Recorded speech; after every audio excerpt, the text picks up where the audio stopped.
Salut à tous, j'espère que vous allez bien. Donc, petite vidéo mise à jour crypto et on commence avec le Bitcoin. Donc, rapidement, le Bitcoin, on doit toujours faire attention, tant qu'on est dans cette zone, pardon, on doit faire attention à la possibilité d'un running flat, d'accord?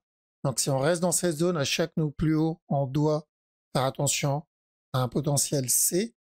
Et tant qu'on n'a pas cassé ce bas, ensuite, pourquoi pas la continuation, d'accord? Donc, un peu comme là-dedans, je sais qu'on l'a répété plusieurs fois, mais au moins c'est clair. Donc comme ici, on est venu péter ce top après cette impulsion. Et à la cassure du top, on avait dit dans cette zone, on fait attention à de la vente pour un potentiel running tant qu'on n'a pas pété ce bas-là.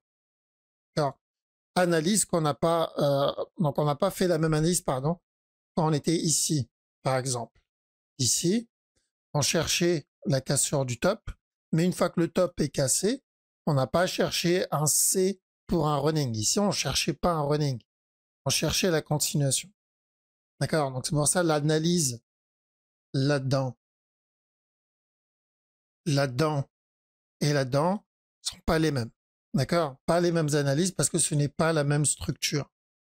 Là, on cherchait continuation directement sans vraiment chercher de retournement à ce moment-là. Contrairement à ici, où on risque un C, ici, où on risquait un C.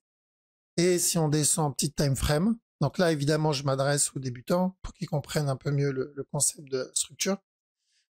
Ici aussi, d'accord, on a eu ce drop. Il est venu casser le top. Quand on était dans cette zone, on cherchait quoi? On faisait attention à un drop pour un C, justement parce qu'il y avait le risque d'un running. Et tant qu'on casse pas ce bas, ensuite, continuation. D'accord? Contrairement à, je sais plus où on a eu un regular flat, ici par exemple, contrairement à là, où on cherchait pas un running à la cassure du top. D'accord? Pour nous, c'était un regular terminé. Donc bien différencier le pourquoi on cherche une direction, pourquoi on fait attention à un retournement. Parce que c'est la structure qui nous indique cette possibilité. Ok, donc on fait attention tant qu'on reste dans cette zone. Il y a toujours le risque d'un pullback, d'un retracement, mais dans ce cas-là, ça sera pour justifier le C d'un running. Ça serait même beaucoup mieux s'il donne ça, parce que ça sera une opportunité daily, 4 heures minimum, voire même daily, pour re-rentrer sur un trade long terme ou réinvestir, d'accord, pour racheter du Bitcoin. Plus vite il nous donne ce C, mieux c'est, d'accord. S'il nous donne un C dans la zone des 115, 120, 124, on a toujours une chance de revoir le Bitcoin revenir, tester les 95, 92, voire même 90, tout dépend de où on va obtenir le C. Plus il s'éloigne du top, et moins il y a de chances qu'on revienne en dessous des 100K en fait. D'accord? C'est ça qu'il faut garder en tête. Donc même s'il valide un running, partons du principe qu'il va valider le running, mais plus tard. Il va push, il va monter, et ensuite il va décider de valider le running. S'il fait ça, il y a peu de chances qu'on descende en dessous des 100K. Mais si on reste dans cette zone de prix et qu'il décide de valider le running dans cette zone de prix, il y a plus de chances qu'on revienne retester en dessous des 100K, voire les 96, 95 ou même en dessous de ça. D'accord? Donc, voilà pourquoi je préfère qu'il donne le running rapidement. Mais pour le moment, il n'y a rien qui m'indique qu'on va avoir le running tout de suite. D'accord? Je dois juste faire attention à ça. S'il me donne le running, tant mieux. Je vais racheter plus bas, moins cher et je vais chercher des buy setup long terme. S'il me donne pas de running flat dans cette zone et qu'il continue à push, j'ai pas de raison de rentrer sur du trade long terme, mais je peux toujours prendre évidemment des trades moyens, court terme, comme on l'a fait ici, par exemple, sur ce mouvement-là. Donc on est rentré à l'achat ici et on a pu obtenir cette grosse impulsion. Donc voilà, il y aura toujours quelque chose à manger, mais après tout dépend de vous si vous tradez ce genre de time frame ou pas. D'accord? Moi en général, je pense que c'est toujours bon d'avoir plusieurs time frame à trade, c'est-à-dire 1 heure, 4 heures, et ensuite le très long terme daily, weekly, et ensuite avoir à côté l'investissement, qui est au-delà de ça. En gros, avoir un compte pour faire du trading court terme, voire même très court terme, un autre pour faire du trading long terme, voire même très long terme, et ensuite un bag investissement classique DCA ou si c'est pas DCA, c'est un timing, j'attends une structure weekly ou daily et je DCA cette structure. D'accord? Donc je vais pas faire du DCA à l'aveuglette, je vais DCA dans une zone de prix bien précise parce que c'est basé sur une structure en particulier. D'accord? Je pense que c'est toujours le plus safe et ça permet de toujours continuer à faire un billet même si le marché chute ou même si le marché range. D'accord? Voilà, ça c'est mon point de vue personnel. Donc ici, on fait attention, le mouvement est pour le moment reste relativement correctif, même si c'est moins correctif que ça. D'accord? Ça a été nickel pour une continuation. On a eu cette impulsion, parfait.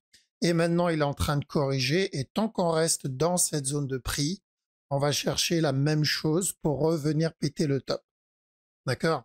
Par contre, comme on l'a déjà dit dans la précédente vidéo, si il range ou s'il corrige ici, dans cette zone, s'il reste dans cette zone de prix, ça, c'est une indication pour une continuation. Et dans ce cas-là, c'est une continuation baissière. D'accord? Donc, je sais que c'est classique pour 80% d'entre vous, mais c'est toujours bon de le répéter. Donc, c'est un peu comme là. Si j'ai mon drop et qu'il range dans cette zone, ça, c'est une indication pour une continuation baissière. D'accord? Donc, ça, faut pas l'oublier. Si je cumule le fait que le mouvement, il est un peu moins correctif que le précédent, celui-là, il est un peu moins correctif que celui-là. D'accord?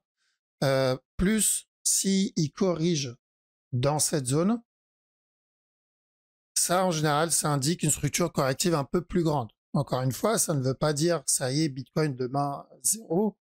Non, ça veut dire que c'est où on va entamer, commencer le running, d'accord, ou sinon on va commencer une structure corrective un peu plus grande que la précédente. Donc, ça sera dans les deux cas une opportunité ou une opportunité de trading moyen court terme ou une opportunité de trading long, voire très long terme. D'accord? Il faut toujours le prendre comme ça.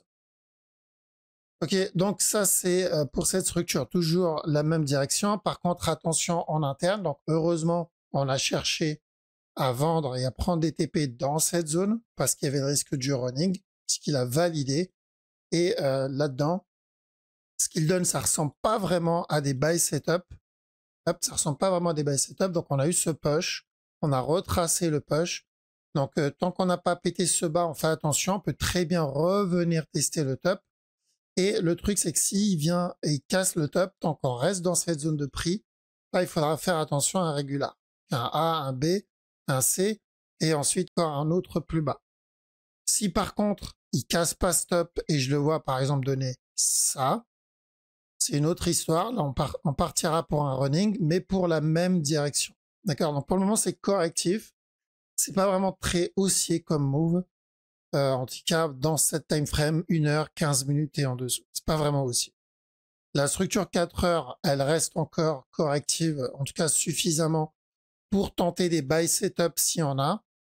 Mais plus il range ici et plus on réduit les chances de ce régular. D'accord? Donc on n'invalide pas le régular, mais il n'y a pas de setup encore. En tout cas, d'après moi, il n'y a pas encore de setup. D'accord? On fait attention à A, un B, potentiellement un C pour revenir péter stop en espérant que en faisant ce C, il en profitera pour valider la grosse time frame. On a ensuite ETH. Donc ETH, on prend ce mouvement-là comme un pullback. Et ensuite, pour revenir péter le top, que ce soit le pullback d'un running sur la time frame au-dessus ou pour une correction en cours, ce qui serait beaucoup mieux s'il donne une correction en cours, d'accord? Ce serait mieux qu'il donne une correction d'ailleurs plus agressive que ça. Voilà, ça sera une opportunité pour revenir péter le top encore une fois. Maintenant, on n'en est pas là. On fait attention à la time frame en dessous. Donc là, ce que je veux voir, c'est ça, ça, et ensuite, pourquoi pas encore un push derrière. Donc, pour résumer, le move, je pense qu'on va être juste sur un pullback là-dedans. Correction. Une fois la correction terminée, encore un push. Reste encore haussier. Le fait qu'il ait retracé autant m'indique qu'il a encore envie de péter le top. D'accord? Donc je vois pas de gros retournements. Maintenant, pour ceux qui trade, si on le voit donner un A, un B et un C, c'est parfait. C'est un peu comme là, le A, le B, le C. C'est nickel. On a notre setup ou notre opportunité pour le buy. BNB, c'est exactement la même chose, sauf que contrairement donc à ETH, qui lui nous a déjà donné le retracement, BNB, c'est pas le cas. Donc, je vais avoir besoin d'un B si je veux commencer à considérer ce mouvement-là comme une structure en cours pour une continuation haussière. Tant que j'ai pas ce B, il y a toujours le risque d'une correction ici en interne. Et une correction ici en interne, ça indique quoi? Continuation baissière. Une correction ici en interne, ça indique quoi? Continuation baissière. Par contre, une structure corrective complète indique une continuation haussière.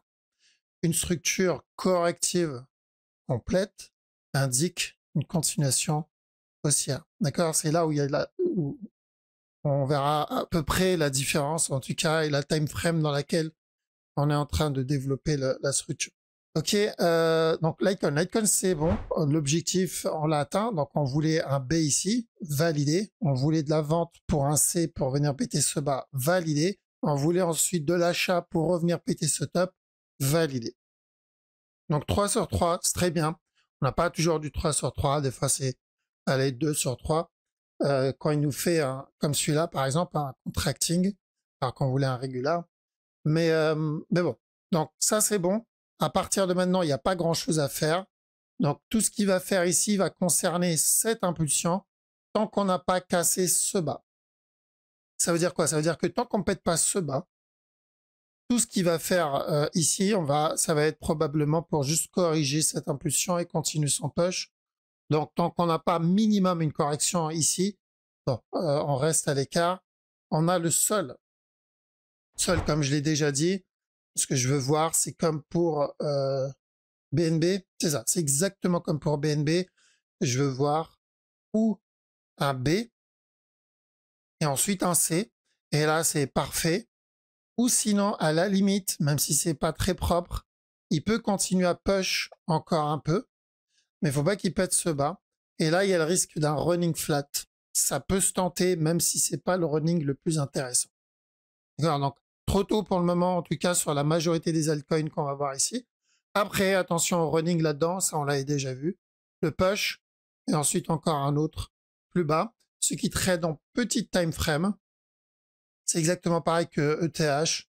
Si on le voit donner un B, dans cette zone, si vous le voyez donner un C, à la cassure du bas, vous pouvez tenter ça comme un regular flat. D'accord? Donc là, ça c'est vraiment ce qui trade en toute petite TF. Ici aussi, un petit setup tant que ce bas n'est pas cassé. Celui-là, donc à chaque nœud plus bas, on peut tenter un buy pour revenir péter ce top. Donc là, on parle trading 1 heure, voire même 15 minutes. Sur la grosse time frame, pas de changement depuis la dernière analyse. On a AVAX aussi, pas de changement depuis la dernière analyse, sachant qu'en plus, on doit faire attention potentiellement à un régular. Si c'est un régular, il va juste corriger ici et casser le bas encore une fois avant le gros retournement. Parce que oui, AVAX, Daily, c'est une très belle structure haussière. D'accord? Mais il y a le risque en 4 heures de ce régular. Par contre, s'il retrace et il nous donne un gros régular flat là-dedans, donc une correction, bon, on réduit les chances pour ce régular et on augmente les chances de valider directement le mouvement au-dessus. Parce que oui, c'est ça qu'on cherche à la base. Donc même s'il valide ça, la cassure du bas, nous, ce qu'on veut, c'est le push pour minimum ce running, voire même le gros régular. C'est ça qui m'intéresse. Ce qui fait en interne ne m'intéresse pas vraiment. C'est ce qui fait en interne, on le surveille juste pour voir si c'est le moment ou pas. Et pour éviter les pièges. Et aussi essayer de l'avoir au meilleur prix. Donc même analyse sur le NIR. D'accord, c'est exactement la même chose que pour AVAX et idem pour la structure daily, c'est exactement la même chose. Ok, Voilà, donc on a fait le tour. On fait attention. Bitcoin, on surveille surtout pour ceux qui tradent. Faites très attention à ce qu'il donne ici parce que ça peut être un range.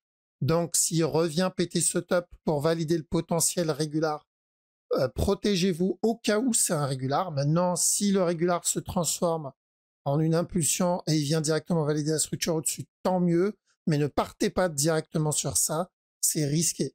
Rappelez-vous, par exemple, le AVAX. AVAX, l'objectif qu'on cherche, weekly, daily, c'est le régular. D'accord? Mais en interne, ce qu'il fait, c'est potentiellement un régular baissier. Donc là, si on compare avec le Bitcoin, on a eu ça en 1h15. On a eu le drop. Et là, actuellement, on est là dans le Bitcoin. D'accord? Sauf que là, c'est un régular daily. Et BTC, c'est du 1 heure à peu près. Voilà, c'est ça. Donc, on l'analyse et on le traite exactement de la même manière. C'est juste que la time frame n'est pas la même. Mais la structure est quasiment la même. D'accord? Voilà. On a fait le tour. En tout cas, merci les amis pour votre temps. Merci d'avoir regardé la vidéo jusqu'au bout et surtout merci pour le soutien. Passez une très bonne journée ou une très bonne soirée. Je vous dis à la prochaine. Ciao.